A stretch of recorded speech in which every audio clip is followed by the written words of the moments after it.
हिंदू धर्म में होली का त्यौहार प्रमुख त्योहारों में से एक है।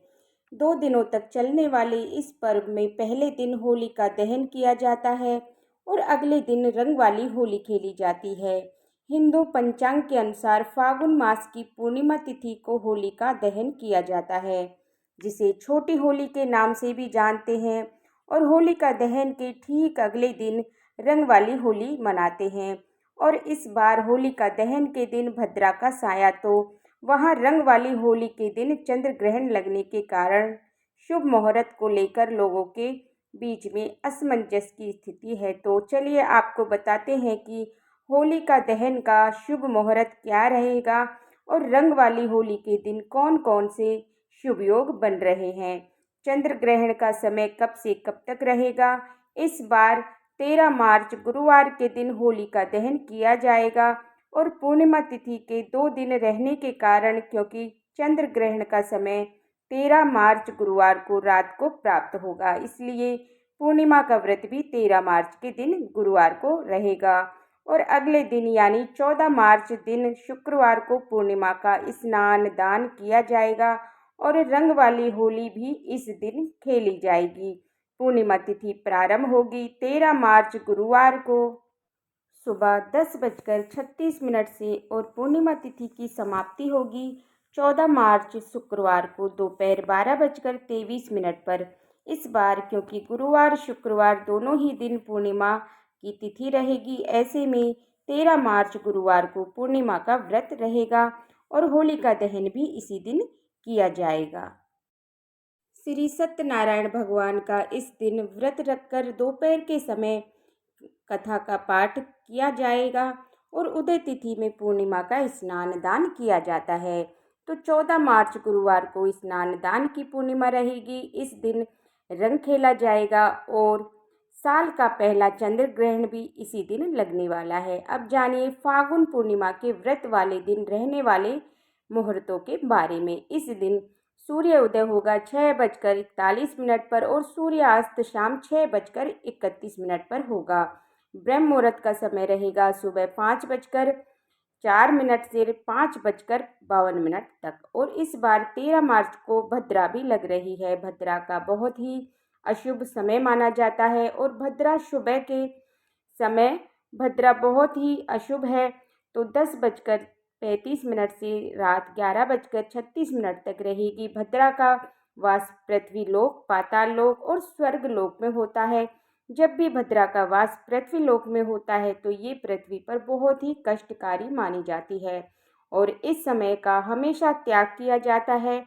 आप पूजा पाठ तो कर सकते हैं, लेकिन जो नॉर्मली पूजा पाठ जो डेली की है, लेकिन कोई भी मुख्य पूजा करनी हो, कोई भी शुभ या नया काम करना हो, बिजनेस से जुड़ा हुआ हो या किसी भी प्रकार का आपको नया काम का शुभ आरंभ करना हो, तो भद्रा काल में नहीं करना चाहिए, क्योंकि इस दिन होली का दहन भी होगा। ऐसे में भद्रा काल की समाप्ति के बाद ही होलिका की पूजा और होलिका दहन किया जाएगा।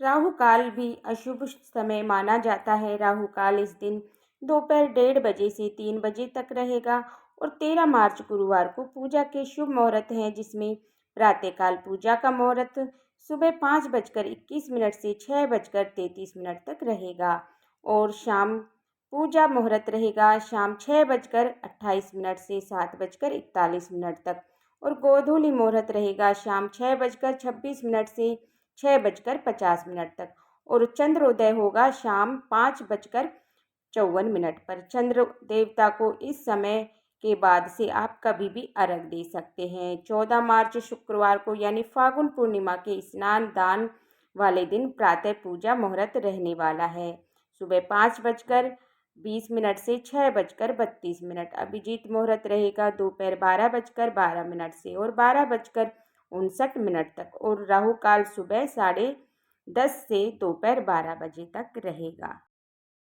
आइए जानते हैं होलिका पूजन के समय। सभी को 1 लोटा जल, कुमकुम, अक्षत, गंध, पुष्प, कच्चा सूत, गुड़, साबुत हल्दी, मूंग, बताशे, गुलाल और नारियल से पूजन करना चाहिए। सूर्यास्त के बाद जो भी शुभ मुहूर्त होगा उस समय मुहूर्त होलिका में अग्नि प्रज्वलित कर दी जाती है और होलिका दहन करने से पहले होलिका की पूजा की जाती है। जो होलिका रखी जाती है उसके चारों ओर कच्चे सूत को 5 या 7 बार या 3 बार परिक्रमा करते हुए लपेटा जाता है। फिर लोटे का शुद्ध जल और अन्न पूजन की जो भी सामग्री होती है, एक एक करके होलिका को समर्पित किया जाता है।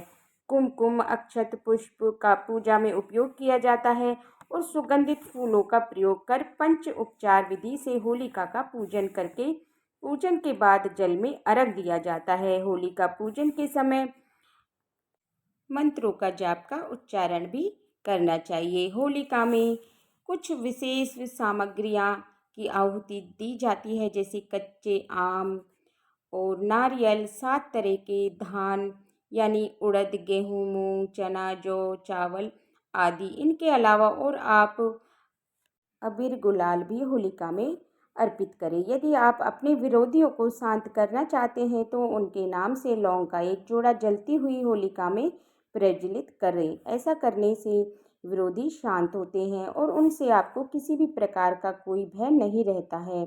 इस बार क्योंकि होलिका दहन के ठीक अगले दिन चंद्र ग्रहण भी लग रहा है, लेकिन क्योंकि ये ग्रहण विदेशों में दिखाई देगा, भारत में इसका कोई असर नहीं होगा, इसलिए आप पूजा पाठ या जो भी काम करना चाहते हो इस दिन कर सकते हैं। ध्यान रहे, होलिका दहन के बाद जो होलिका दहन की जो राख होती है उसे अपने घर में लाकर जरूर रखना चाहिए। सभी लोगों को अपने माथे पर तिलक लगाना चाहिए, इससे बुरी नज़र नहीं लगती है।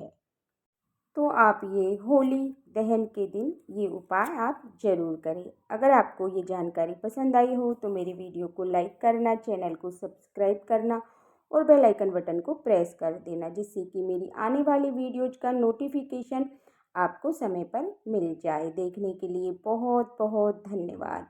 फिर मिलती हूँ आपसे अगले वीडियो में, तब तक के लिए राधे राधे, हरे कृष्णा। आप सभी को होली की बहुत बहुत हार्दिक शुभकामनाएं।